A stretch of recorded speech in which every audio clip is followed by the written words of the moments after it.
In 2 days, Kamala Harris and Donald Trump will take the stage in Philadelphia. And the new CNN poll of polls out this morning shows that their first and perhaps only presidential debate could not be more consequential.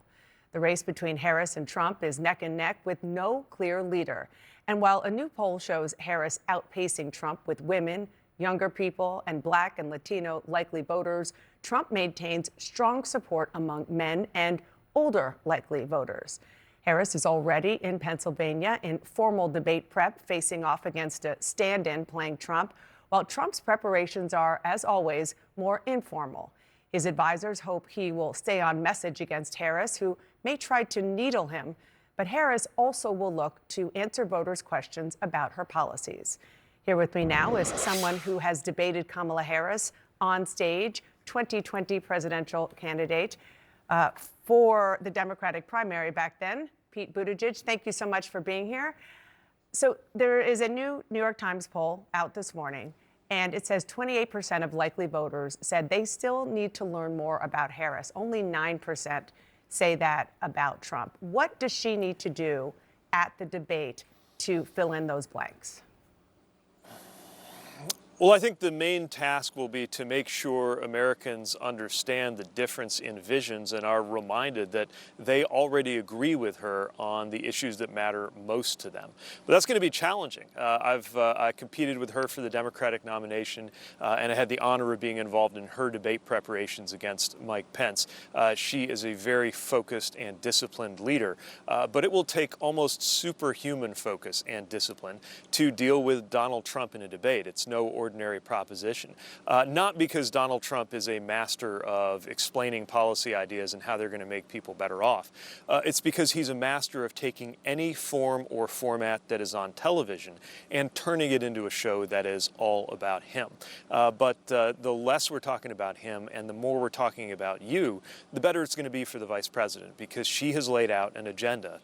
Things like making sure that our tax code is fair and protecting a woman's right to choose. That is, of course, the opposite of Donald Trump's agenda, which has been around tax cuts for the wealthy and his record of destroying the right to choose. It's, again, an extremely challenging task in the face of all of the distraction, whatever outrageous things he does and says, because they will require a response, and yet you can't allow him to change the subject from the difference between his very unpopular set of policies and record and her vision for Americans' future. I want to get to a couple of issues that are almost certain to come up, but you just mentioned that you were debating her and that you learned from that. What did you learn? What should we expect that you experienced as somebody who was jousting with her?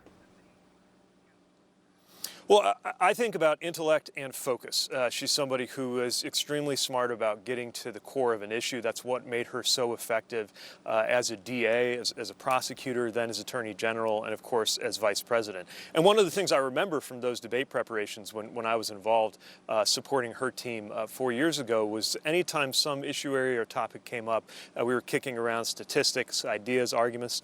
She'd always take it back to the question of, okay, how is this going to affect somebody at home? And I think that's especially important right now with some of the issues at stake right now. For example, the Trump economic plan, economists estimate that that will cost about $3,900 for a typical American family going forward and really supercharge inflation. But it's not going to be about getting into the niceties of economic modeling. It's going to be bringing that to the kitchen table and why people in their everyday lives will be so much better off with her in charge, growing small business, delivering a fair tax code, importantly, getting us a way forward on child care affordability. She has a plan for expanding the child tax credit, making sure that we have paid family leave in this country.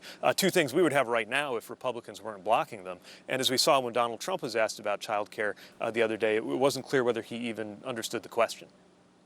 I want to ask about Afghanistan, which is almost certain to come up in this debate, and in particular, the chaotic withdrawal under the Biden administration from Afghanistan that left 13 service members dead. In 2021, the vice president told me that she was the last person in the room on that decision, and she was comfortable with the outcome. I want to make clear that was before the actual withdrawal happened, just after the decision was made. Tomorrow, we expect the House Foreign Affairs Committee to release the findings of its 3-year investigation into what happened. How does Kamala Harris defend what we all saw? First of all, of course, I haven't seen what's in the report coming out tomorrow, but I do have a question about what they're doing over there. If they've had 3 years to assess what happened, why are they delivering a report after Labor Day in a presidential election year? I think it really feeds into a sense that this is something they're using as a political football. Look, this administration made the decision not to allow this war to be inherited by a fifth president and to end that conflict. And this is on my mind a lot in September, not just because of the anniversary of the withdrawal, but because it was September 10 years ago that I left Afghanistan. And when I left, again, 10 years ago, 2014, they told us we were some of the last troops, that they were turning out the lights, only to find that it passed on to another presidency and another presidency after that. What's, of course, most at stake right now, as is true in any election, is our future. And what is going to be the future of American national security? Do we have adults, grown-ups in charge who understand the stakes, or do we have people who are incapable of taking even the most serious issues seriously? And I think it's especially revealing and important that among Trump's own advisors and appointees who have gone on to denounce him, to talk about him in scathing terms, to make clear that he has no business being president, so many of them come out of the national security side because they saw up close how dangerous it was to have him in charge of American national security and military affairs. Let me ask you about something that you mentioned. You said that the timing of this report is political. Couldn't both things be true, that it is political and politically advantageous for Republicans because the withdrawal was such a mess with regard to how, not whether the U.S. should come out, but how it actually happened? And it is a political problem for the Biden administration. Even privately, the people I talked to admit that. So how does Kamala Harris address that since she was vice president?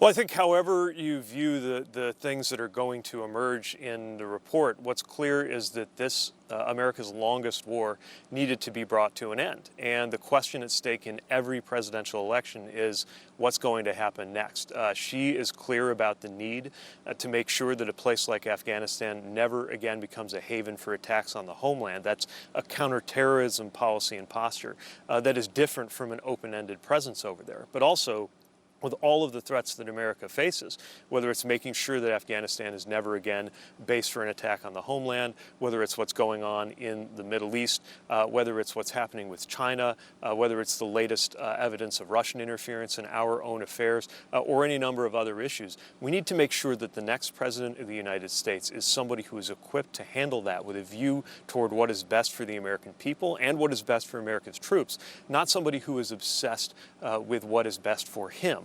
Which I think is exactly what we're going to see on display from Donald Trump in the debate in a couple of days.